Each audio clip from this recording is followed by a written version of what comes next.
Et on a vécu la victoire de Marta Cavalli sur le Mont Ventoux dénivelé challenge femmes, la victoire de Ruben Guerrero sur le Mont Ventoux dénivelé challenge hommes. On attend maintenant la troisième étape du Tour de Suisse avec pourquoi pas une victoire française. En tout cas ce matin on a été tâter un petit peu le terrain. Il y a des possibilités en effet via nos envoyés spéciaux Tanguy Carouas et Charles-Antoine Nora. On est ravis de vous retrouver pour le Tour de Suisse qui va se prolonger jusqu'à dimanche. On a une belle échappée devant, on a aussi encore le peloton derrière, mais seulement 2 minutes d'avance, un tout petit peu plus. Rebonjour Patrick Chassé, Christophe Riblon, Cyril Guimard. Est-ce que le scénario est si incertain que ça aujourd'hui? Ah, vous faites référence à l'étape d'hier très certainement, où l'on avait vu une échappée tenir en respect effectivement le peloton. Eh bien on va voir si c'est la même chose aujourd'hui. C'est peut-être quand même un peu différent. Ils sont 6 devant. Attention, pas n'importe qui. Si vous prenez Philippe Gilbert et ses 80 victoires, si vous prenez les qualités de rouleur de Stéphane Bisseguer, si vous prenez également la vista et le flair de Manuel Boaro, vous avez quand même un bon cocktail. Et puis vous avez également dans cette échappée le meilleur grimpeur du Tour de Suisse pour l'instant, Quinn Simmons, qui est passé il y a quelques instants en tête de la côte de Bellelay, où il y a cette abbatiale, cette abbaye où l'on fabrique un fromage bien connu, le tête de moine. Tout le monde connaît ça, les gamins adorent ça, faire marcher comment ça s'appelle, la bignole, pour râper le fromage. Eh bien on est passé effectivement dans cet endroit. Il y avait un sprint intermédiaire au sommet, enfin pas un sprint intermédiaire, il y avait une ligne avec le Grand Prix de la montagne, et c'est Quinn Simmons qui a empoché donc 6 points supplémentaires aux 12 qu'il avait pris lors de la côte du Bouvier, la côte en enfer. Eh bien ça fait donc un total de 16 points qui vont s'additionner au point qui lui permettait déjà de porter sur les épaules le maillot de meilleur grimpeur. Donc je fais le calcul parce que cette fois Christophe Riblon, il était parti où? Il était parti sur le Mont Ventoux. Alors évidemment lui ça lui paraît il y avait plus de points. Mettez votre micro, on vous entend pas. J'ai pas mon micro là. Ah, on vous entend pas. Apparemment il y a un souci, ou c'est moi qui vous entends pas. Est-ce qu'on peut nous en dire un petit peu plus? Ah bah c'est moi qui ne vous entends pas. Bon bah écoutez. Vous m'avez coupé la parole. Alors le classement, vous le voyez, désormais Quinn Simmons 31 points et Andreas Leknesund lui à 10 points. On rappelle que Leknesund a tout simplement hier fait un sacré numéro puisque le coureur de l'équipe DSM a remporté en solo cette étape. Oui, hier, on avait résisté, en tout cas lui avait résisté au retour du peloton dans une course qu'on a qualifiée course de dupe. Course de dupe pour plein de raisons. On n'y reviendra peut-être pas entièrement, mais en tout cas, on avait vu Alberto Bettiol lever les bras alors qu'il se battait seulement pour une deuxième place. Il pensait avoir remporté l'étape, l'ancien vainqueur du Tour des Flandres. L'équipe Education First, quand même, qui semble au point maintenant, ce qui n'était pas le cas depuis le début de la saison, avec le doublé sur le Mont Ventoux dénivelé challenge, et puis cette deuxième place d'Alberto Bettiol, en attendant peut-être mieux de la part de Bisseguer aujourd'hui dans l'échappée. Oui, effectivement. C'est bon, vous m'entendez, Patrick? Oui. C'est bon, ok, très bien. Non, oui, effectivement, l'équipe IF qui semble... J'ai parlé tout ce temps pour être sûr que techniquement c'était au point. J'ai pas fait ça exprès. Allez-y. Mais en fait, c'est vous qui avez trop bidouillé à vos boutons là. Je pense. Ah bah c'est peut-être ça. Voilà. J'arrête de toucher les boutons. Non, mais effectivement, cette équipe IF qui semble en très grande forme, qui a fait aussi un très gros Dauphiné avec Guerrero et Chavez, qu'on fait tous les deux dans le top 10. Donc, voilà, une équipe IF qui hier a... Malgré les bonnes performances du moment, hier il y a eu un petit problème de communication quand même. On a oublié de dire à Bettiol, ou alors du moins il n'avait pas son oreillette, où ça a mal fonctionné, pour dire qu'il y avait encore des coureurs devant, donc il ne jouait pas la gagne. Mais bon, en tout cas l'intention est là, et en tout cas la forme est là, parce qu'il a quand même réglé le sprint du peloton hier de belle manière. Donc on peut tout à fait envisager aujourd'hui le même type d'arrivée pour Alberto Bettiol. On peut avoir un peu le même type de scénario avec un parcours relativement difficile. Cyril, vous allez pouvoir vous moquer encore. On va vous montrer l'image à nouveau d'hier, et puis surtout pour les téléspectateurs qui n'étaient pas devant leur écran hier. L'image d'Alberto Bettiol, très beau sprint, magnifique sprint, puisqu'il s'impose, mais il s'impose alors qu'il y avait un homme devant Leknesund. Il ne le savait pas, il n'était pas le seul dans le peloton à l'ignorer. Et ça nous a bien fait rire quand même. Lui, ça l'a fait rire très moyennement. Il a été fair play à l'arrivée. Regardez, il y avait quand même du monde qui n'était pas au courant, parce qu'on voit Matteo Trentin en train de le féliciter à l'arrivée. Enfin, il y a quand même du monde qui pense qu'il a gagné en fait. Il y a du monde qui n'était pas au courant, qui avait encore un courant. Trop de communication tue la communication. Et Bettiol avait été fair play quand même. Parce que Après. il avait dit bon bah voilà, il a expliqué aussi pourquoi. Parce qu'il avait vu dans le final que ça roulait si fort qu'il était convaincu que tout le monde était repris, qu'en fait on jouait pour la victoire d'étape. C'est ce qu'il a. Et nous on avait été surpris pour d'autres raisons. Alors que se passe-t-il? Il y a un petit problème pour Marc Hirschi, il a un petit problème de dérailleur. On voit bien, voilà, il va changer de vélo. On voit bien qu'il arrive. Encore un changement de machine pour l'équipe UAE. Hein. C'est quand même habituel. Il a jeté son vélo. Il est vraiment pas content là, Marc Hirschi. Alors tous les jours il fait ça. Hein. Il jette pas tous les jours son vélo, mais tous les jours il est obligé de changer de machine. Il est un peu désabusé, mais c'est pas une attitude très. C'est pas très professionnel en fait, ça sert à rien de jeter le vélo. Ouais, on peut comprendre aussi qu'il soit un peu agacé. Oui, mais bon, on est à 53 km de l'arrivée, il joue pas la gagne, ça n'aura aucun incident sur la suite de l'étape. Il faut rester calme en fait, parce que là. Et c'est déjà arrivé avant-hier. Oui, bien sûr, bah alors oui. Bon bah écoutez, non mais je comprends, j'ai eu cette attitude là, mais juste, faut remettre dans le contexte. Il y a pas danger, il y a pas. Voilà, c'est jamais agréable de devoir changer de vélo. Et parfois c'est aussi la faute de personne. Hein, donc. Il y a bien une faute quelque part s'il y a un problème mécanique. Il est impitoyable, Cyril Guimard. Il n'y avait jamais de problème mécanique dans vos équipes. Mais ça veut dire qu'il y a quelqu'un qui a fait une erreur. Oui, ils n'ont pas trouvé qui encore. Ils n'ont pas trouvé qui. Hein. Il faut peut-être chercher le mécano. Alors, il y avait un sprint intermédiaire, relatif peut-être aujourd'hui. C'est Reutemann qui est passé en tête devant Simmons et Bisseguer. Reutemann, donc, qui est présent lui aussi dans cette échappée. Matthias Reutemann qui fait partie, c'est lui que vous voyez au premier plan, de la sélection helvétique. Il est chez Vorarlberg hein, en réalité, cette équipe continentale, puisqu'il court en continental depuis plus de 4 ans. Vorarlberg, c'est l'équipe du français Alexis Guérin. Et là donc il est dans cette sélection avec Simon Vitzthum que l'on a vu échapper ces 2 derniers jours, avec Claudio Imhoff également que l'on a vu à l'attaque lui aussi, et avec Roland Thalmann que l'on a vu tenter de revenir sur l'échappée en vain. Ça m'amène à vous raconter un petit peu le début de course, parce que le début de course on a eu 4 coureurs qui sont sortis. Quinn Simmons, donc qui voulait absolument prendre des points pour le Grand Prix de la Montagne, Matthias Reutemann, je viens d'en parler, Stéphane Bisseguer et Emanuele Boaro. Ces 4-là sont sortis dès le premier kilomètre de course. Et puis on a vu derrière une contre-attaque qui s'est tout de suite dessinée avec Philippe Gilbert et avec Joy Rosskopf, le champion des États-Unis. Et ils ont réussi à revenir sur la tête de la course. Et derrière, on a eu une autre contre-attaque qui s'est dessinée. Et là, il y avait effectivement Roland Thalmann, il y avait aussi Benoît Cosnefroy et il y avait Timmy Arensman de l'équipe DSM. Eh bien, eux n'ont pas réussi à rentrer sur la tête de la course. Et enfin, on a vu, une fois que ces 3-là ont été repris par le peloton, Nicolas Prudhomme tenter sa chance en solo. Lui aussi appartient à l'équipe AG2R Citroën de Benoît Cosnefroy. Évidemment, ce que les 3 précédents n'ont pas réussi à faire, lui n'a pas réussi à le réaliser non plus en solitaire. Donc on a eu cette échappée. Il y a eu rideau, le peloton, ils ont pris tout de suite 1, 2, 3 minutes, guère plus. On était à l'écart maximum après une 25 km de course à 3 minutes 15 et depuis l'écart a progressivement diminué. Pourquoi? Parce qu'en tête du peloton, là c'est l'arrière que l'on voit avec le retour de Marc Hirschi. En tête du peloton, vous voyez, il y a quand même plusieurs équipes qui roulent, Cyril Guimard, à la poursuite des échappés.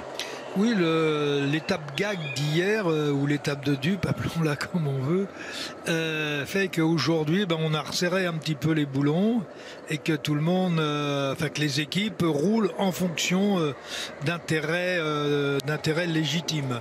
On essaie bien sûr de garder le maillot au sein de l'équipe Bahreïn. Visiblement, on a l'objectif d'une arrivée au sprint, ce qui fait que Total Energy assure le tempo derrière l'échappée. Pour qui? Alors, eh bien, c'est la bonne question. Pour quel coureur? Est-ce que c'est pour Peter Sagan? Est-ce que c'est pour Manzin ou Turgis? Voilà. En tout cas, ce qui est sûr, je regardais un peu les images tout à l'heure à l'avant du peloton. Ce qui est sûr, c'est que pour l'instant, Peter Sagan est là et à l'avant du peloton. Hein. Il est vraiment dans les 10 premiers coureurs du peloton avec des équipiers autour de lui. On en saura un petit peu plus dans la suite de l'étape, mais pour l'instant, c'est vrai que Sagan est bien présent, contrairement à ce qu'on a vu sur les derniers jours où il était plutôt à l'arrière du peloton, voire même distancé dès que la route s'élevait un petit peu. Peter Sagan, qui, rappelons-le, est le recordman des victoires d'étape dans toute l'histoire du Tour de Suisse, puisqu'il a obtenu 17 succès. Ce matin, on parlait de Ferdi Kubler, le Mont Ventoux. Le deuxième, c'est Ferdi Kubler qui n'a obtenu que 11 victoires d'étape. Ce qui est déjà pas mal. Les deux cas, hein, Ferdy Kubler et Koblet. Koblet aussi avait obtenu 11 victoires d'étape. Et Fabienne Cancellara, plus récemment, 11 victoires d'étape également. Sagan, c'est beaucoup mieux. Hein. 17 et peut-être 18 ce soir, on lui souhaite. Ouais. Est-ce que vous vous rappelez ce qu'a dit Bettiol hier, quand il parlait de l'étape d'aujourd'hui? Parmi les favoris, il a parlé de Peter Sagan. Ça nous a fait un petit peu sourire. Il a parlé de Matthews et de Sagan, oui, exact. Oui, exactement.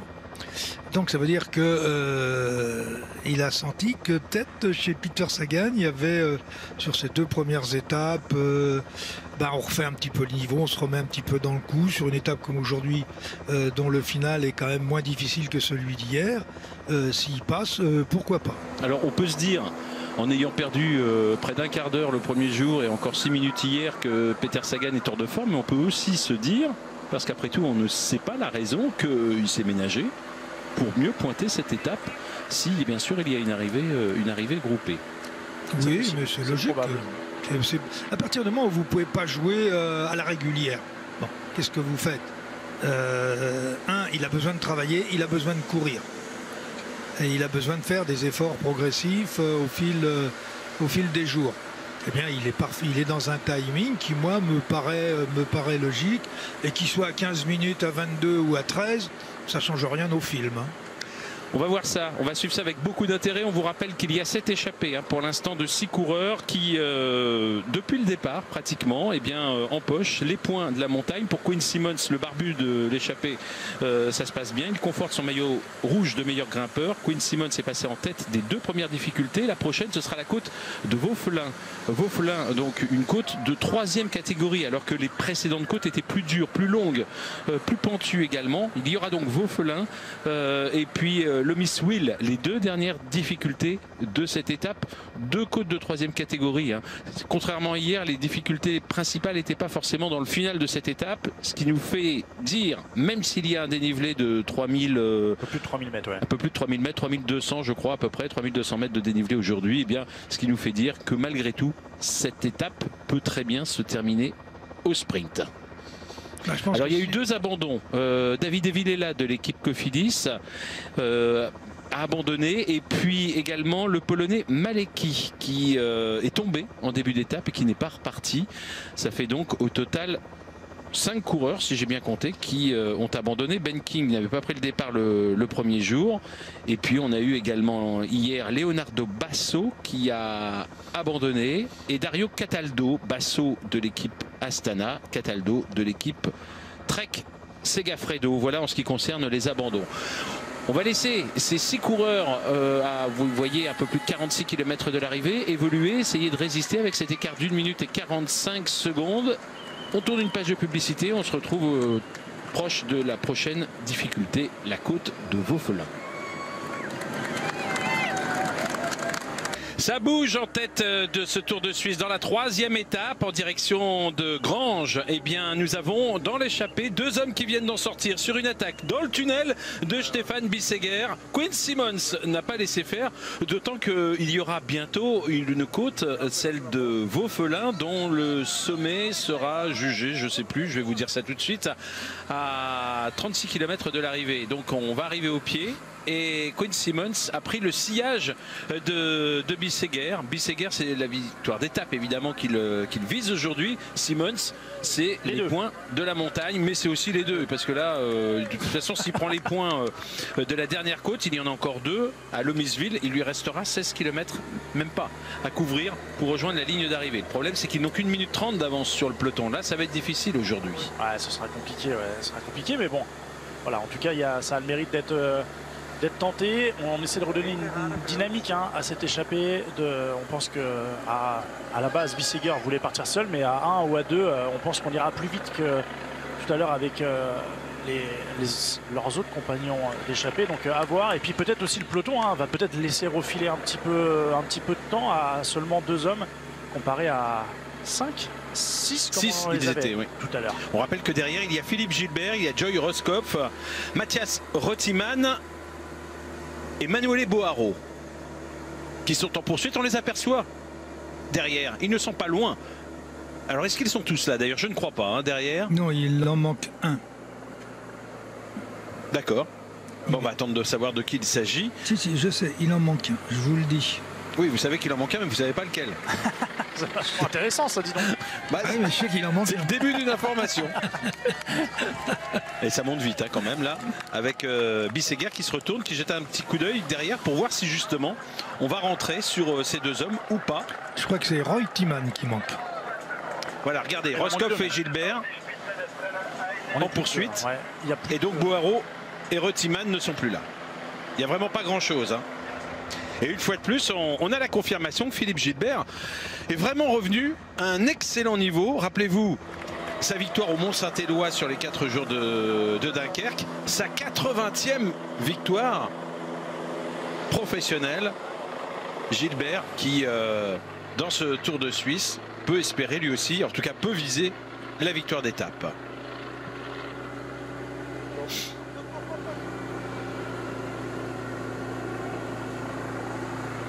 Allez, Quinn Simmons est venu relayer Bisseguer. Voici Boharo qui passe quand même avec un retard important. Oui, mais on avait vu qu'il n'était pas très fringant tout à l'heure. Manuel Boharo qui, on s'en rappelle, avait gagné à Pré-en-Paille. C'était il y a quelques années et c'était une étape non pas des boucles de la Mayenne comme on a pu la commenter cette année encore dans ce haut lieu de la Mayenne. Il avait gagné à Pré-en-Paille. Sa 3e victoire, je crois, de sa carrière, c'était sur le circuit de la Sarthe il y a quelques années. Hein, ça remonte, en 2015 exactement. Et le peloton Alors, qui est toujours. Pardon, Ouais. Boharo, Garance me dit 45 secondes de retard il y a un instant. Ouais, mais il s'est relevé hein, carrément, complètement. Il a vu qu'il ne pouvait pas jouer aujourd'hui. Il a même peut-être estimé que l'échappée n'avait aucune chance. Alors que devant, Quinn Simmons est en train de s'isoler. Hein. L'avant Bisseguer accuse un petit peu le coup. Ah, c'est pas sa spécialité, les bosses à Bisseguer. Et si ça roule un peu vite. Oui, là, puis là, en plus, je pense qu'il est rentré dans le rouge. Ça va se regrouper tout ça. Là, quand je dis tout ça, les 4 là vont se regrouper. Ouais, de toute façon, il faut se regrouper. Hein. Là, il n'y a pas d'utilité à partir maintenant tout seul. Il y a trop peu d'avance par rapport au peloton. Si on veut tenter, si on veut avoir un petit espoir de pouvoir résister, de pouvoir aller à l'arrivée comme ça en échappée, il faut se regrouper. Il reste encore 38 km 500.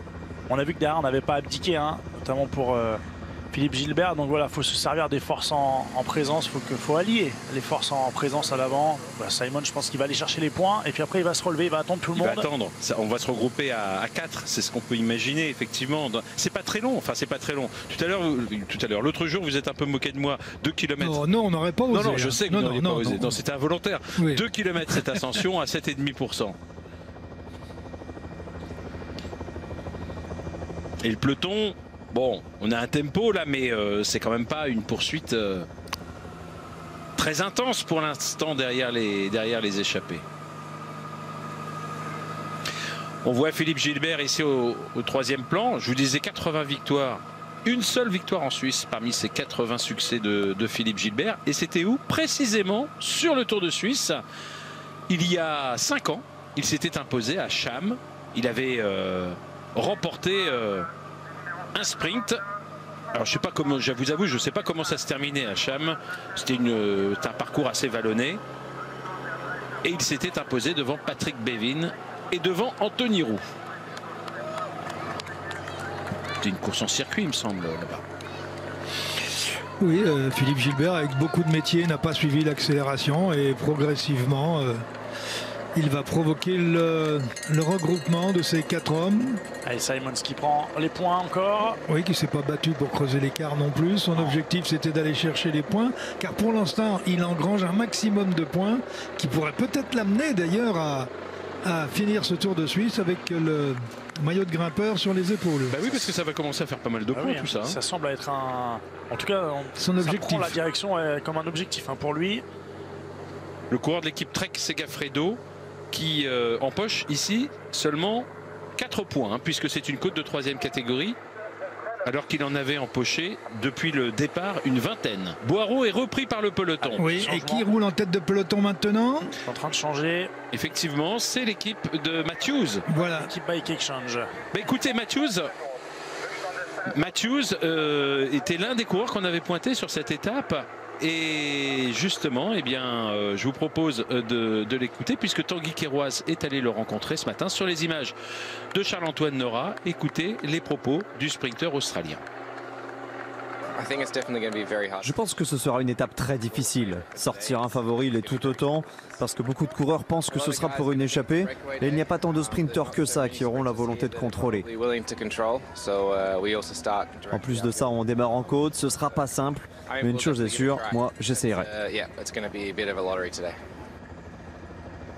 Alors ça n'a pas trop bien commencé son étape parce que dans les communiqués nous avons vu que Matthews avait appelé la voiture du médecin dans les premiers kilomètres de cette étape. Quoi qu'il en soit, il est toujours au sein du peloton. Et là vous apercevez le leader de la course, Stephen Williams, qui... Peter Sagan aussi. Et Peter Sagan, ouais, effectivement. Le 206 là qui est là, donc bien placé à l'avant du peloton. Bon, on sent qu'on rentre quand même dans la partie importante évidemment de cette étape. On arrive... peut-être pas dans le final, mais en tout cas dans cette dernière partie où il est important d'être placé. Encore un souci, pardon Patrick, pour Marc Hirschi là en bas à gauche, le 171. Il est en train de se faire aider par un coéquipier. J'ai l'impression qu'il avait encore un problème avec son vélo et je l'ai vu parler après à l'oreillette, donc on va voir. Hein. Dans la suite, il va peut-être se passer... il a peut-être trop de force. Peut-être des petits soucis encore pour Marc Hirschi avec son vélo. Et regardez le dossard 2 de l'équipe Ineos, c'est Dan Felipe Martinez qui est avec Adam Yates, avec Thomas Pidcock dans les bonnes positions du peloton. Dan Martinez, puisqu'on y est, eh bien écoutons-le, lui aussi il va nous parler un peu de sa forme, l'ancien vainqueur du Critérium du Dauphiné. C'était là aussi au micro de Tanguy Queiroz. Je suis resté quasiment 7 semaines sans courir. Je me suis très bien entraîné chez moi en Colombie, mais maintenant il faut gérer la chaleur et prendre le rythme au fil des jours. L'objectif, ça reste de gagner le général avec Adam Yates, qui est en très bonne condition. La montagne arrive et j'espère que je pourrai jouer un vrai rôle pour lui. Voilà, on voit quand même toujours dans cette équipe Ineos qu'on peut avoir été leader, y compris sur une course du World Tour d'une semaine. Regardez, et se transforme en équipier. Encore un équipe. Oh là là là. Allez, deuxième fois. Bon là c'est un peu logique maintenant, hein. Il commence un peu à en avoir marre là. C'est un peu logique de le voir s'énerver après son vélo. Et là il prend encore un troisième vélo, hein, parce qu'on voit qu'il n'y a pas de plaque de 4. Donc c'est même pas son vélo du départ qu'il a récupéré. Pourquoi il y avait deux vélos sur le bord de la route? J'ai pas compris là. Non, c'était un vélo d'un spectateur, je pense, non? Ah bon, d'accord. On peut revoir l'image, mais je crois pas que c'était un autre vélo de l'équipe UAE. Hein. Oui, c'est parce qu'ils ont des vélos qui fatiguent vite. Donc il faut les changer régulièrement. Et donc une deuxième poursuite qu'il doit s'imposer. Alors bon, la course n'est pas encore très intense, mais c'est vrai que ça fait... Et rappelons qu'il a déjà eu des problèmes déjà depuis le départ de ce Tour de Suisse. Hein. Déjà la première étape, on l'avait déjà vu s'imposer un gros effort pour rentrer devant. Hier aussi, il me semble qu'il a encore une fois changé de vélo. Avant qu'on prenne l'antenne, hein, on l'a pas vu cette image hier. Non, je me souviens pas hier. Hier, on l'a pas vu. C'est sur la première étape qu'on avait, où on l'avait vu avoir un souci mécanique. Il avait dû changer de vélo et d'ailleurs ça lui avait imposé une chasse de à peu près 10 km. Donc ouais, c'est pas la première fois qu'il a des soucis avec son vélo. Oui, et rappelons qu'on avait souligné le problème puisque son vélo n'était pas à la position du vélo du leader de l'équipe. Son vélo était à l'arrière, il a fallu aller le chercher, ce qui était à mon avis pas logique. Puisque rappelons ce que l'on avait dit hier, c'est que quand vous êtes leader, votre vélo il est côté droite de la voiture et à la première position à l'avant, ce qui permet donc au mécanicien de sortir sur la droite et tout de suite prendre le vélo et le donner au coureur.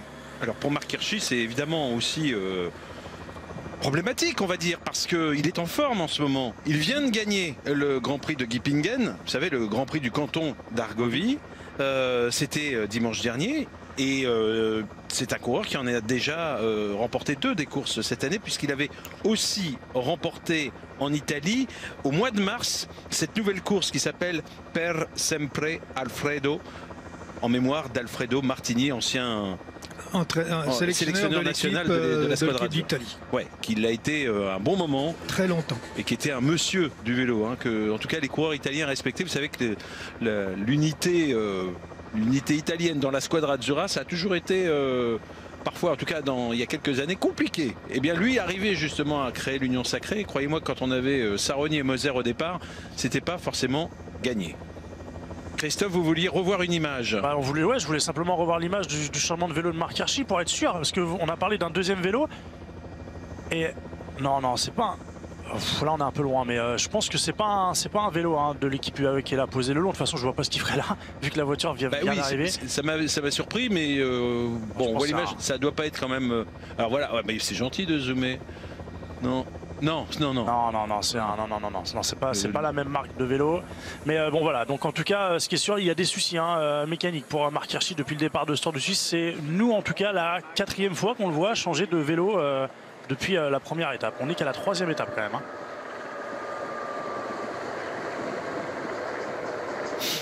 Allez, toujours l'équipe Total Energy qui, on vous le rappelle, a pointé cette étape. Probablement pour Peter Sagan. On a envie chez Total Energy de remettre en confiance le coureur slovaque, l'ancien triple champion du monde. Bah après, soit lui, soit un autre. Hein. On l'évoquait tout à l'heure avec Cyril. Hein. On verra. Hein. Ça peut être Lorenzo Manzin.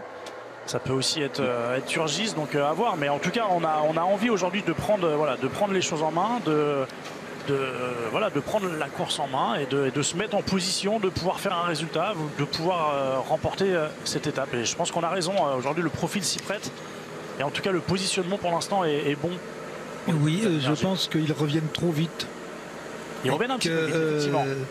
Et qu'il ne faudrait pas que dans la dernière difficulté où vous avez 1,2 km à 6%, il n'y ait pas quelques gens, qu'il y a quelques coureurs qui aient envie de faire sauter le bazar et peut-être mettre en difficulté les sprinters, ou tout du moins quelques sprinters.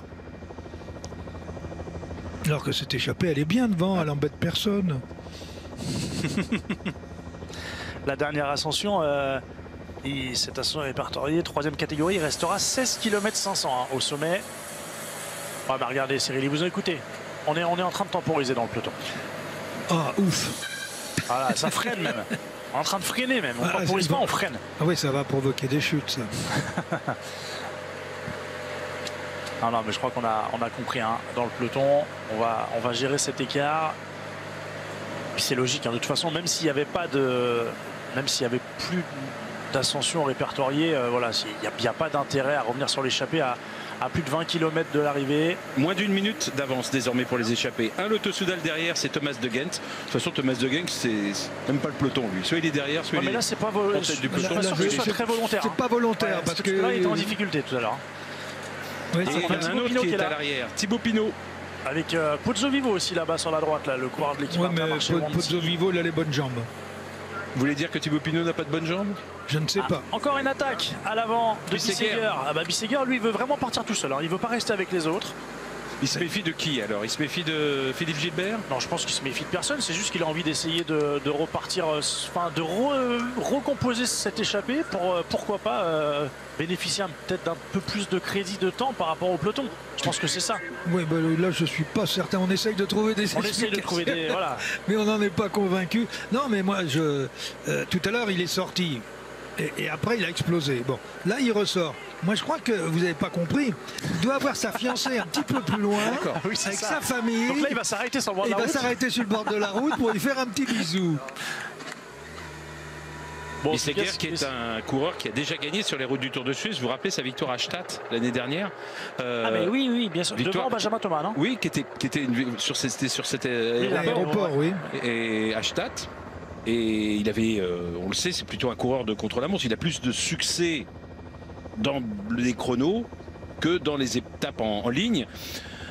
Et Roscoff, d'ailleurs, ce jour-là, à Stade, avait pris la 3e place de l'étape. Ils sont à nouveau échappés ensemble. C'est pour ça qu'il veut absolument se débarrasser de Roscoff. Il a peur cette année. Peut-être, je sais pas. Non, je sais pas. Ah non, il l'a battu l'année dernière, donc mais il semble un peu moins, Cyril l'a dit, hein, sur l'ascension précédente, il semblait quand même pas un peu moins en condition que l'année dernière. Non, mais en tout cas, je pense qu'il estime qu'il ira plus vite tout seul qu'à 4. Je pense qu'à 4, là, il a bien senti que ça tergiversait un petit peu, on temporisait. On peut finir l'étape à cheval, hein, il y a 4 chevaux là.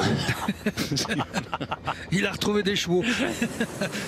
Ça les aidera peut-être. 50 secondes. Je suis pas sûr qu'un cheval roule plus vite. Non, il roule pas un cheval. Non, pas à ce moment-là. Non, il courra pas plus vite là, pas là. Non, je crois pas. Mais il est parti, hein, on le voit plus devant. Il a fait le trou. Bissegger qui est aussi en contre-la-montre le seul coureur à avoir battu cette année Filippo Ganna dans un chrono. Ganna, il a remporté tous ses chronos sauf un seul. C'était sur le Tour UAE. Et c'est Bissegger qui l'avait devancé. Allez, on va le rejoindre justement grâce à cette moto 1. Stéphane Bissegger qui justement va compter sur ses qualités de rouleur pour terminer cette étape. Et là, sur ce qu'il démontre, c'est pas mal parti. Mais évidemment, c'est pas tant les 3 échappés qu'il faut tenir en respect, c'est tout un peloton. En tout cas, il ne perd plus de temps depuis qu'il est sorti sur le peloton. Mais on a même du mal à l'a perdu là. La moto. Ouais, vous êtes sûr qu'il est encore en course? Ouais, c'est parti. Il s'est pas trompé de route où il est rentré. Il est parti faire le bisou. Dans... oui, bien sûr. Allez, on arrive. Effectivement. Bah oui. Attendez, je vais regarder parce que Bissegger, effectivement, il habite dans le coin, non? il est peut-être du coin, Bissegger. Quand même vérifier. Non. Il est du nord de la Suisse, mais pas du nord-ouest. Il est du nord-est.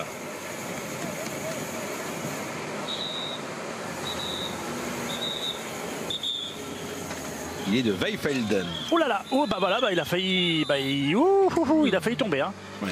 Il a bloqué la roue arrière. Non, c'était bien limité. Regardez, Cyril là. Ouais, c'était bien limité, ouais. Ouais, il rentre un peu trop à l'intérieur et il décroche, oui, bah, c'est normal. Et heureusement que le virage était un peu large, hein, parce que sinon il tirait tout droit.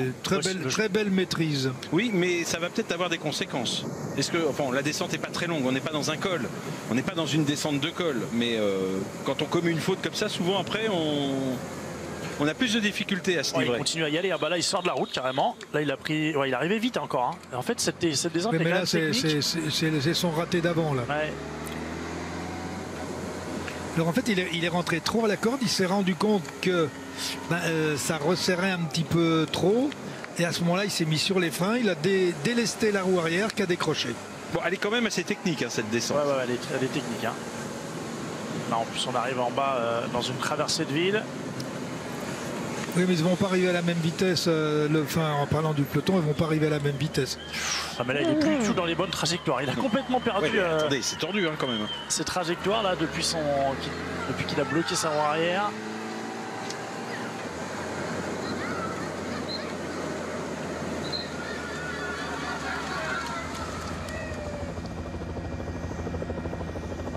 Et on va arriver à Grenchen pour un premier passage à Grenchen dans très peu de temps. Il a une bonne vingtaine de secondes d'avance et il a repris du temps au peloton.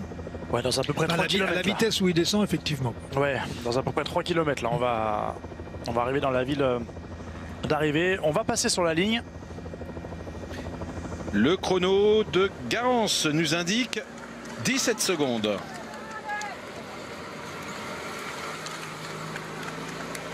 On est dans la traversée de Legnau avec l'homme de tête. C'est en pleine euphorie, hein, là, les IF EasyPost. Je vous rappelle qu'ils ont gagné avec Guerrero le Mont Ventoux dénivelé Challenge. Hein. Ils ont même fait le doublé, effectivement, avec Chavez qui a pris la 2e place. La 2e place hier d'Alberto Bettiol. Ça va faire des points pour le classement. Tiens, on fera peut-être le point sur les points justement demain, hein, parce que l'équipe IF fait partie des équipes qui ne sont pas du tout certaines de conserver la licence World Tour l'année prochaine. 4 victoires seulement, la 4e c'était aujourd'hui.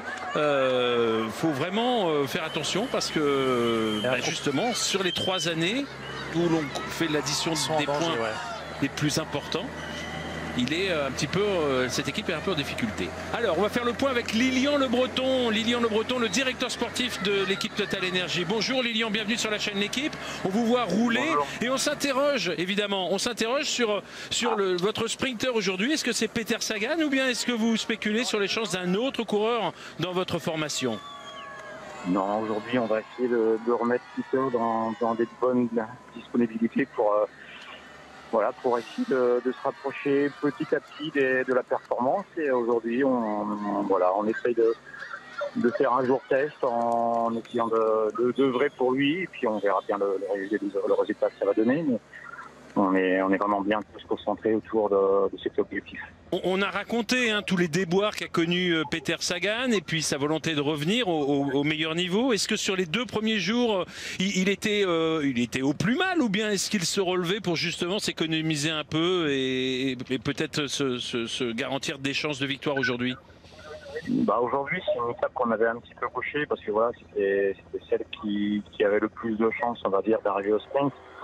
Ensuite, c'est vrai qu'il est rentré des États-Unis assez tardivement, donc il y a eu un problème un petit peu de décalage horaire, d'obligation aussi avec le sponsor. Donc on a mis un petit peu de temps à le remettre tout à fait bien en ligne, mais jour après jour il s'améliore et je pense que le timing est parfait. Aujourd'hui on a vraiment envie de se tester, de voir ce que ça peut donner, quoi. Sa place au Tour de France est acquise ou vous lui avez demandé justement de vous donner quelques certitudes? Ah ça c'est à Jean René qu'il faut demander tout ça. Moi mon travail c'est essayer de lui faire gagner une course et j'espère que ça va être aujourd'hui, quoi. C'est très bien répondu en tout cas. Merci beaucoup Lilian Le Breton. Les parapluies partout. Non, je pose une question vacharde, vous êtes occupé. Bon voilà, allez, merci en tout cas. C'était Lilian Le Breton donc de l'équipe Total Energy. Au revoir. Une bonne réponse, hein. Sur bien sûr Peter Sagan. On passe une première fois sur la ligne d'arrivée en ce qui concerne l'homme de tête, Stéphane Bisseguer. Ça nous permet de voir cette dernière ligne droite. Hein. Tout à l'heure, l'écart était descendu à peine plus de 50 secondes. Et vous voyez, il a repris une vingtaine de secondes maintenant sur le peloton. Mais on a toujours intercalé Philippe Gilbert et Quinn Simmons, hein, quand même. Qui a priori n'ont pas été rejoints par le peloton. On voit le final avec ses virages à angle droit. Normal, une petite chicane aux 100 mètres, là c'est bien. J'en étais sûr. Petite chicane, pas mal, rétrécissement de la chaussée. Et avant, dans les 600 derniers mètres, 2 virages à angle droit. C'est le deuxième ici que vous voyez avec Quinn Simmons, avec Philippe Gilbert. Et pourquoi j'ai pas cité Joey Rosskopf également, qui fait partie du trio de poursuite derrière Bisseguer. Alors là, attention, hein, l'écart est en train d'augmenter. Tout à l'heure, Garance nous parlait de 17 secondes, il me semble. On se bat plus trop, hein, je pense. Là, pour les poursuivants, on a compris. Et là, ça va faire 40. Allez, 39 pour ne pas arrondir les chiffres. Oui, donc ils ont lâché l'affaire. Hein. Bon, donc le peloton va revenir sur ces 3 coureurs intercalés. Peloton qui, lui, apparemment devrait passer avec plus d'1 minute de retard sur l'homme de tête. Les qualités de rouleur de Bisseguer ne sont plus à démontrer. Et c'est l'équipe Total Energy, mais aussi la formation Bike Exchange et la formation Intermarché Wanty, hein, qui vont devoir se démener pour opérer la jonction et ramener à la raison Stéphane Bisseguer. 1,09 exactement au passage sur la ligne de retard pour le peloton par rapport à Stéphane Bisseguer. Il a une chance? Bisseguer? Oui. Non. Voilà, c'est dit. Non mais non. Enfin, moi j'ai pas répondu. Ah, vous n'êtes pas d'accord avec Christophe Riblon? Il n'y a plus le choix là. Si, mais je voulais donner mon avis quand même. En général, quand vous n'êtes pas d'accord, vous n'avez pas besoin que je vous donne la parole pour le dire. Allez, on revoit le passage sur la ligne de Stéphane Bisseguer. Et il reste donc encore 23 km à couvrir, sachant que dans quelques kilomètres, on sera au pied de la dernière difficulté, dont le sommet est à 15 km 800, donc on va y arriver assez rapidement. La montée de Lomisville pour l'homme de tête. Et là, il va peut-être buter un peu, hein, parce que vous l'avez dit, hein, Bisseguer, les bosses, c'est pas trop son truc. C'est pas son truc. Hein. Bon, après, c'est pas non plus des bosses extrêmement difficile. C'est un spécialiste du contre-la-montre, donc il sait parfaitement gérer son effort. Mais après, ça fait quand même longtemps qu'ils sont devant. On a vu que le peloton était quand même était au complet. Hein, donc il y a encore beaucoup de force en présence à l'arrière pour le peloton, beaucoup d'équipiers autour des différents sprinteurs. Pour l'instant, on a bien vu que la poursuite n'était pas vraiment lancée dans le peloton. On maintient juste l'écart. Là, ça devrait, là, d'ici 2-3 km, je pense qu'on va vraiment mettre en route dans ce peloton. Il va certainement y avoir d'autres équipes aussi qui vont peut-être venir soutenir les équipes qui sont déjà en train de rouler à l'avant. Donc voilà, honnêtement, non, je pense qu'il n'y a pas de chance. Oui, d'autant que dans la dernière difficulté, il a essayé mouvement en plus. Il a essayé de suivre Simon, ça lui est resté un petit peu en travers de la gorge, ce qui veut dire que il est quand même monté un petit peu dans les tours. Et puis là, depuis qu'il est parti, il fait un véritable contre-la-montre. Donc 1,2 km à plus de 6%, ça risque d'être compliqué pour lui. Gros plan sur Peter Sagan, hein, que vous avez vu sur la droite de l'image. Et le leader de la course, avec ses belles lunettes. Non mais ça lui fait, on dirait une mouche. mais vous n'étiez pas obligé de vous justifier. Ah non, mais vous me regardez. Non. Je n'arrive pas à comprendre. Vous vous êtes senti regarder, mais non.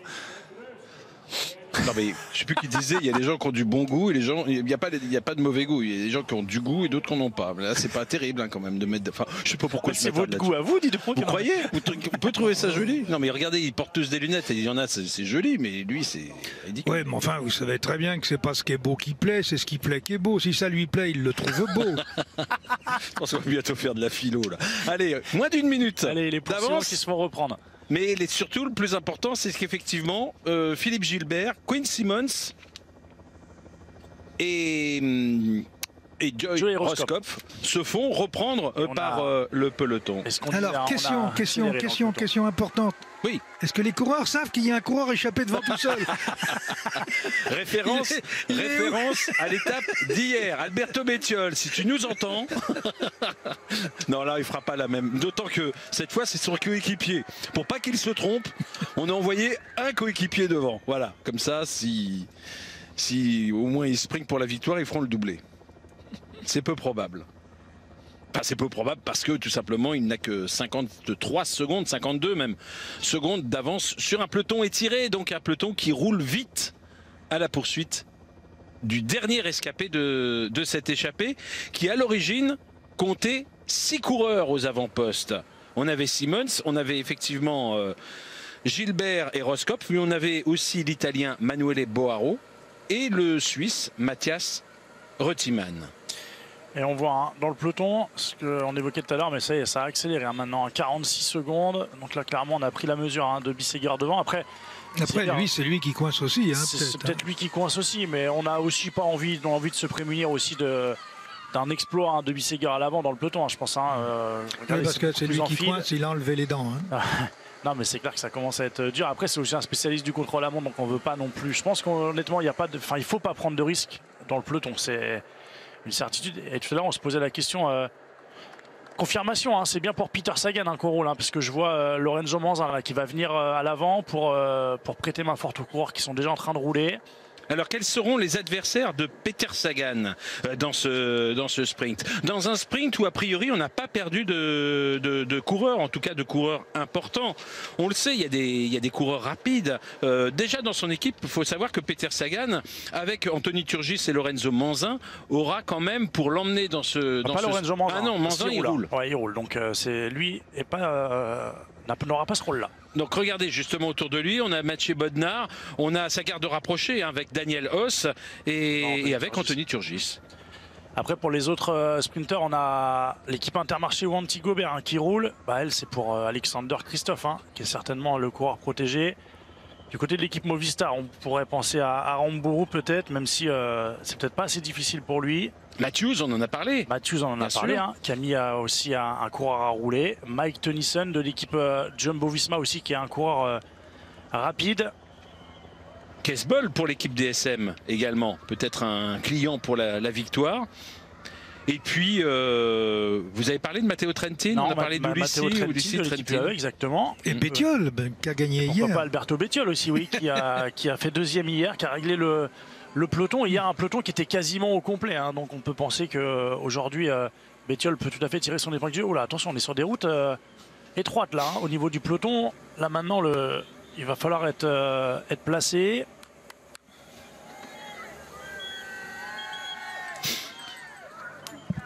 Et la dernière côte sur le Il va y aller par terre à un moment. Il est encore là, il est sorti limite là.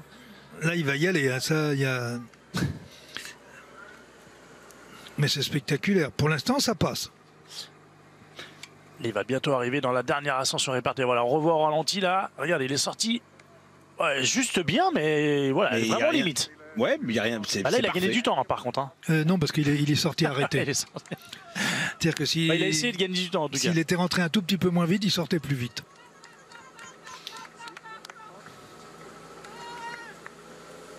Bon, après, on peut quand même se dire qu'après autant de kilomètres d'échappée, il a peut-être plus toute sa lucidité. Ça fait maintenant 150 km qu'il est échappé aujourd'hui dans cette troisième étape du Tour de Suisse qui partait de la ville-étape d'hier, la ville d'Esch, en direction de Granges, où est jugée l'arrivée aujourd'hui de cette troisième étape.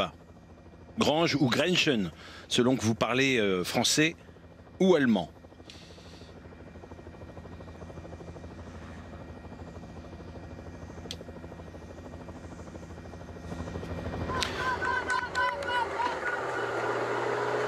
Et maintenant, Lorenzo Manzin, comme on l'a vu tout à l'heure, qui vient prendre des relais en tête.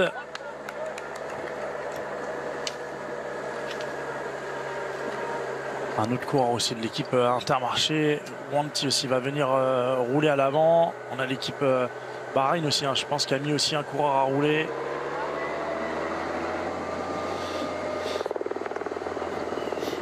Bahreïn ne risque rien pour le, maillot, mais ils seront peut-être un peu des alliés pour les prochains jours. Il reste concentré. Voilà, il reste concentré et puis ça, c'est aussi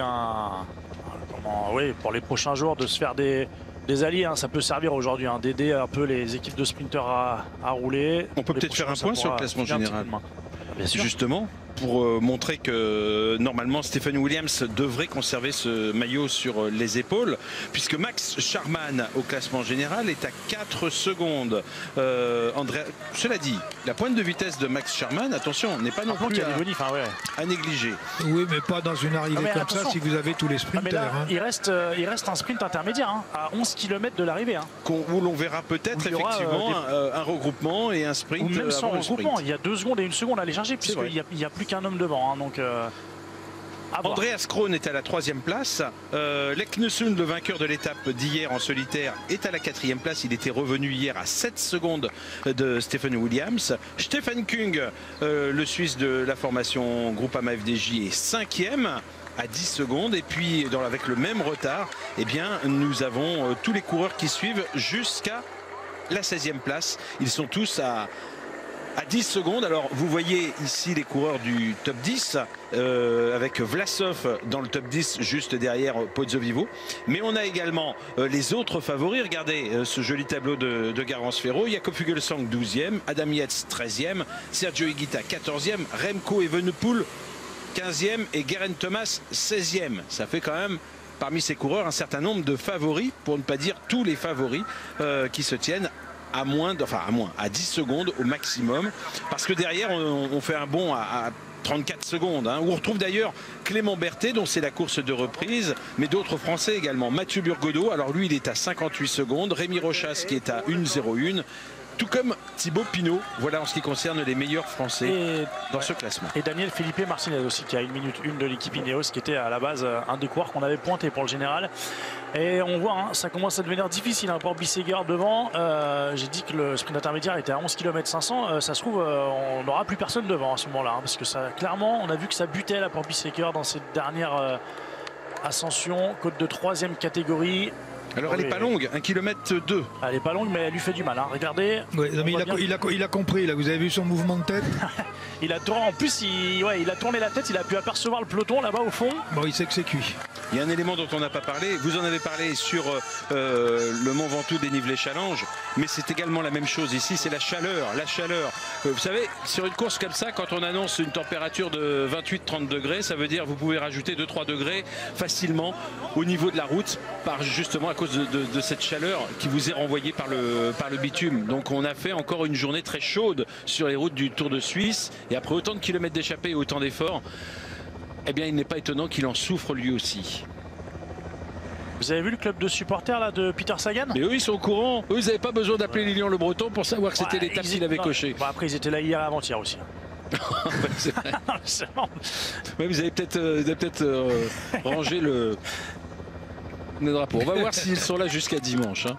Mais c'est sa course quand même. Ouais. C'est sa course. 17 victoires d'étape, Peter Sagan, au cours de sa carrière. Et à chaque fois qu'il prenait le départ hormis en 2016 de cette épreuve, il ramenait le maillot de leader du classement par points au terme du Tour de Suisse. Ce qui est presque vrai aussi pour le Tour de France. Ce qui est presque vrai, vous avez raison pour le Tour de France, mais c'est un coureur qui ne va pas prendre une ou deux étapes et qui ensuite abandonne en règle générale. Non, c'est un coureur qui termine ses courses quand évidemment il n'est pas souffrant comme ça a été beaucoup le cas ces derniers temps. Oui, puis je pense que la Suisse, ça devait l'intéresser parce qu'il a dû ouvrir un compte en Suisse avec toutes ses victoires. Je sais pas. Ou avec le bon contrat que lui a fait signer Jean-René Bernodeau peut-être. Non, aussi. ça devait être avant. Bon, vous avez des informations. Allez, 14 secondes seulement de retard pour ce peloton justement emmené par l'équipe de Lilian Le Breton et de Jean-René Bernodeau. Ça va rentrer. Ça va rentrer. Ah, mais il résiste. Hein. Et il va y avoir des bonifications à prendre dans. Alors, est-ce qu'on a remarqué, je sais pas, attends, excuse-moi de. Bien sûr. Si tu as bien regardé les drapeaux, il y a du vent aussi. Hein, et que ce vent est quand même défavorable dans cette partie. C'est clair que ça l'aide pas là. En plus, c'est bien à découvert. Ouais. Oui, alors c'est bizarre aussi parce qu'on n'est pas si loin du Vaucluse et du Mont Ventoux, mais rappelez-vous, vous aviez un vent de sud-ouest. Et bien là, on a un vent de nord-est. C'est complètement à l'opposé. Bah oui, c'est comme ça. Il y a la frontière. Tout ça au milieu. Bah voilà, bien sûr. Il y a des choses entre une frontière. On n'est pas si le loin. vent ne passe pas la frontière. Vous avez au niveau des distances, on n'a pas la même échelle alors. C'est pas si loin, quoi. Enfin, je veux dire, à l'échelle oui. à l'échelle du monde. On est bien sûr, bah oui. Ah bah oui. Alors, on peut s'interroger maintenant que le regroupement est imminent sur les favoris du jour. On en a parlé, hein, notamment les principaux, les coureurs les plus rapides. On a parlé de Peter Sagan, on a parlé de Matthews également, on a parlé aussi de Christophe, pour vraiment citer peut-être ceux qui ont le plus gagné parmi ces sprinteurs. Écoutez ce qu'en pense l'un des grands noms, l'une des têtes d'affiche également de ce Tour de Suisse, Alberto Bettiol, deuxième de l'étape et ancien vainqueur, on le sait, du Tour des Flandres. C'est difficile à dire, il n'y a pas de véritable ascension comme sur les autres étapes. Pourquoi pas Matthews ou Sagan, des coureurs de ce profil. Mais on ne sait jamais, c'est un Tour de Suisse très difficile, donc on peut s'attendre à tout. Bah non, mais si c'est pour répéter ce que je viens de dire, c'est pas la peine. Attends, mais c'est moi qui aurais peut-être pas dit. Il valide ce que vous disiez. Oui, enfin c'est gentil, mais c'est pas ce qu'on lui demande.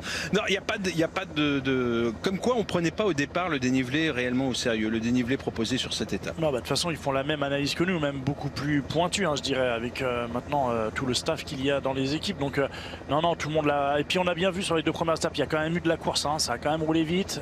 Hier, pour aller chercher l'échappée, on a eu du mal, tellement de mal qu'on n'a pas pu aller chercher les Knessoun. Le premier jour, ça en a mis un petit peu de partout. Voilà, il y a quand même de la fatigue. Vous l'avez dit, il fait chaud. On sait que sur la suite de ce Tour de Suisse, il y aura des étapes très difficiles. Donc pour le classement général, il y aura largement de quoi faire.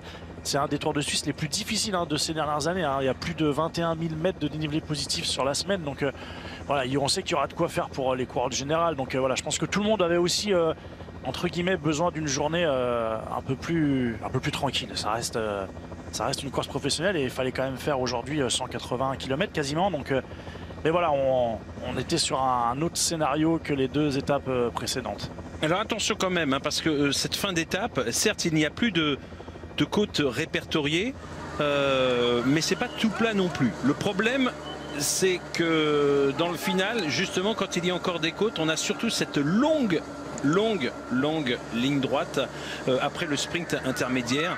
On va revenir à Selzard où l'on est déjà passé avant d'aller chercher cette dernière côte sur le parcours. Ça a beau monter, c'est tout droit, on est en vue du peloton et ça ne sera pas forcément propice à une échappée dans le final pour ceux qui souhaiteraient, pourquoi pas, éviter le sprint final. Oui, c'est sûr, mais puis avant ça, il faudra quand même se méfier de ce sprint intermédiaire, voir ce qui va se passer, voir s'il y a des coureurs générales qui vont aller chercher des petites bonifications, parce que ça y est, là, on est rentré on est rentré ou on est en cours, ouais, on est en cours de rentrée là sur Bissegger, donc il y a 3, 2 et 1 seconde à se disputer là dans un peu plus d'1 kilomètre. On rentre sur Bissegger et on rentre dans la localité de Bellard. Donc dans les derniers kilomètres, les 12 derniers kilomètres de cette étape.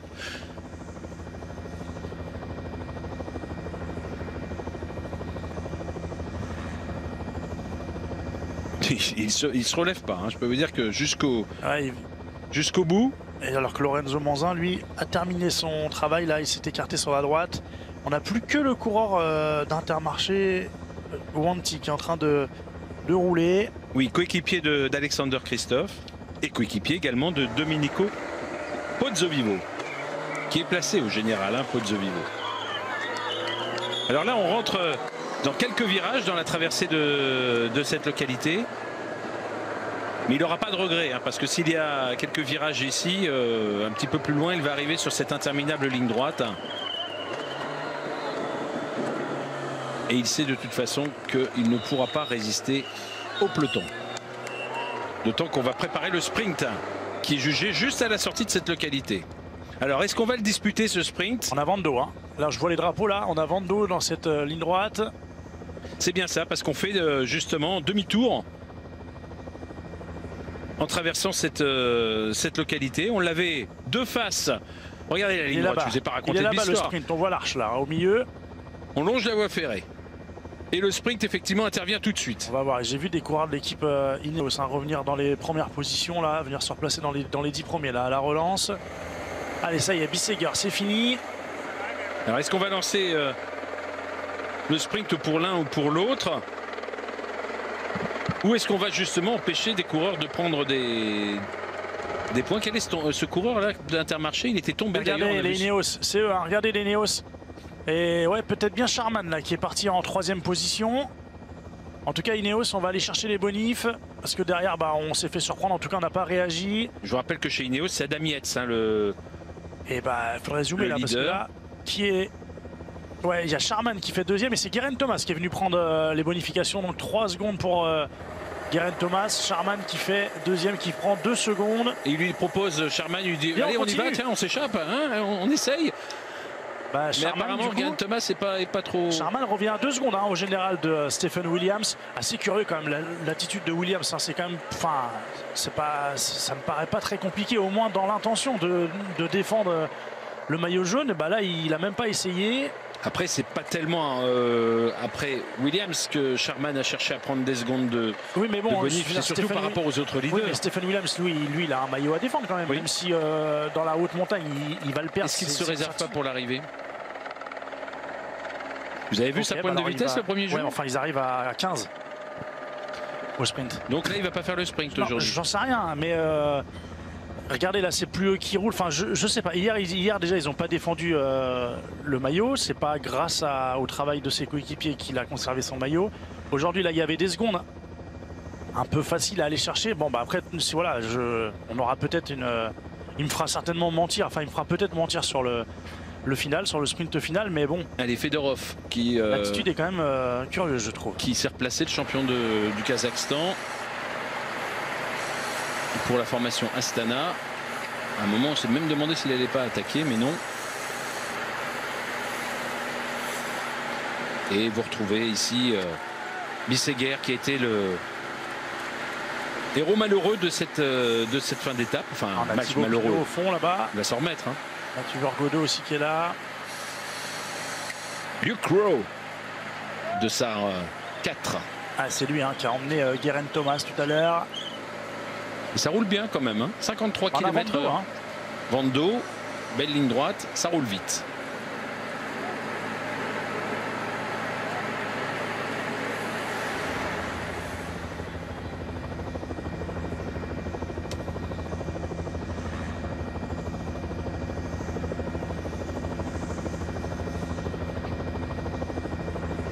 Voilà, Selzar, et il doit rester, encore 3-4 km de ligne droite.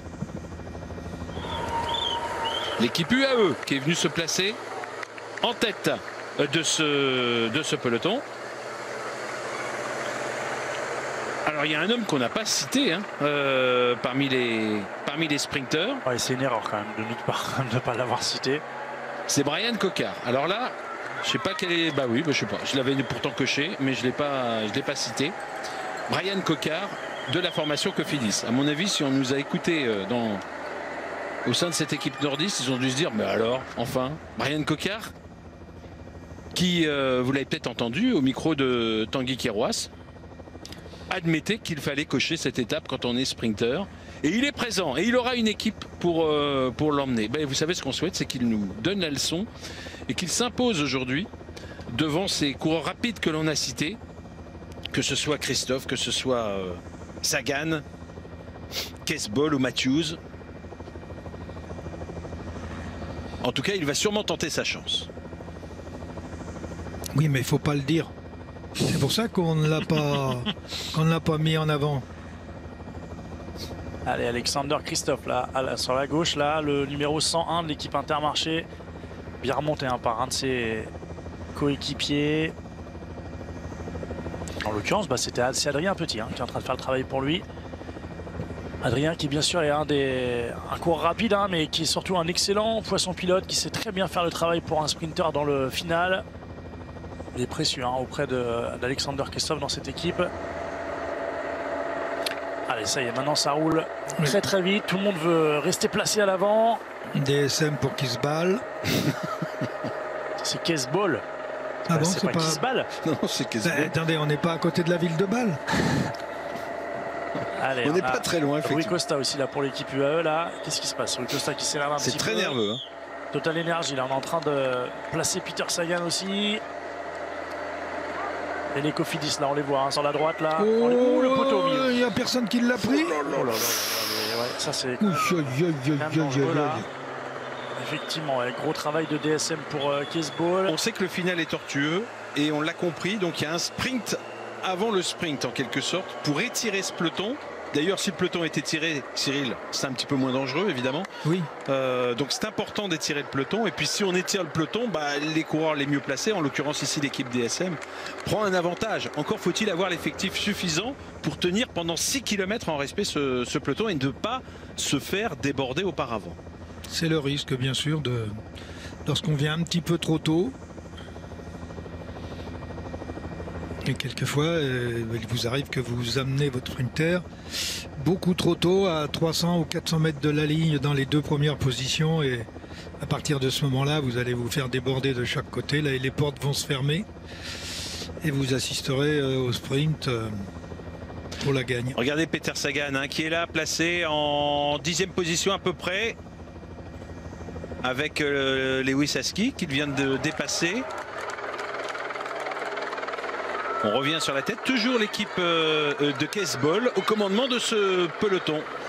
Et derrière, Quinn Simmons, logiquement, s'est relevé. Lui qui était échappé, qui a conforté son maillot de meilleur grimpeur. Le coureur de l'équipe Trek Segafredo nous donne sûrement rendez-vous pour l'un de ses prochains jours à nouveau en échappée. Le Tour de Suisse se termine dimanche. Et il y aura de belles étapes à vivre en direct sur la chaîne L'Équipe tout au long de la semaine. Alors que l'on entre dans les 5 derniers kilomètres de course.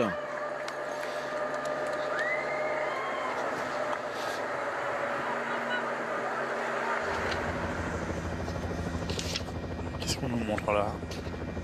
On montre l'arrière du peloton.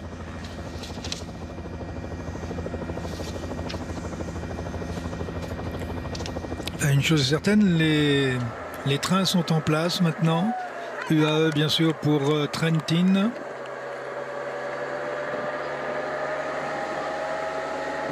Peter Sagan très attentif avec Turgis. Et je vous rappelle que juste après cette arrivée, dans moins de 5 km, nous aurons l'occasion de débriefer avec Claire Bricogne. Et puis nous aurons à 17h45 l'équipe de Greg, bien sûr. Ne pas rater ce soir la Ligue des Nations avec Allemagne-Italie. Ce sera en direct sur la chaîne. Les images, le sprint également, et puis bien sûr reparler de la carrière de Peter Sagan. Je crois que ça sera le jour important pour ça. J'essaie complètement de l'éluder, mais bon, vous le savez bien, il est là, il arrive, et quand il arrive, il prend toute la place, toute la lumière. Il est même très content pour Peter Sagan. Bonjour Greg. Je suis triste pour Brian Coquin. Race Brian, il est 2e. Bravo, effectivement. Mais non, ça, on a hurlé à la rédac. On a cru qu'il allait gagner. Ah bah bien sûr. Et on était un peu déçus. Mais bon, c'est vrai que Peter Sagan, c'est un grand nom. Ça fait plaisir de le voir gagner sur la chaîne. Petit côté Mylène Farmer, ça vous va très bien. C'est mieux que Patrick Chassé qui m'a appelé Cruella là quand même hier en me voyant. Patrick Chassé, il faut dire à la France du cyclisme, Patrick Chassé est une mauvaise personne. Voilà. La réalité, c'est que Patrick Chassé est un être humain vil qui n'a du plaisir que lorsqu'il fait du mal aux autres. Et voilà. Alors que moi, rien demandé dans vos histoires. Alors que vous êtes une pop star, vous voyez. Merci, vous avez 15 secondes pour donner votre programme. On va parler de l'équipe de France qui va beaucoup moins bien que Peter Sagan et Brian Coquin. On va se demander si c'est inquiétant à quelques mois du mondial. Il y aura le Footer Mercato, beaucoup de belles choses à vivre ensemble. Vous restez avec nous. Bravo. 15h15 demain pour la suite du Tour de Suisse. Je suis sans voix, mais toujours devant vous, Greg. Bien sûr. Allez. L'équipe de Greg à suivre.